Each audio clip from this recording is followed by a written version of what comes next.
ঘুগনির দিকে। তো আমার বরের না খুবই ঘুগনি পছন্দ, সেই জন্য বলে চলো ঘুগনি খেয়ে আসি। তো ঘুগনিটা সত্যিই খুব মজা ছিল। তো এখানে 1 প্লেট ঘুগনি খেলাম। তো ভাই বললো যে যেহেতু গরমে গরম লাগছে চলো একটা করে আইসক্রিম খাওয়া যায়। তো এখানে আইসক্রিম খেলাম। মেয়ে তো আইসক্রিম দেখে খুব খুশি।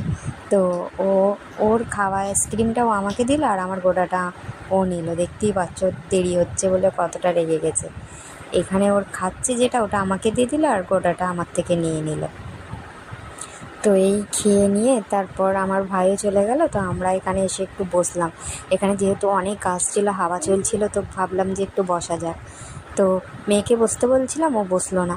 তো সেই জন্য আমরাও দাঁড়িয়েছিলাম। তো ওদিকে একটা ফুচকার দোকান দেখতে পেলাম। তো ফুচকার দোকান দেখে কি আর থাকা যায়। তো এখানে দেখতেই পাচ্ছ কীভাবে মাখাচ্ছে। তো এটা আমার একদম পছন্দ না, কিন্তু ফুচকা যেহেতু খেতে হবে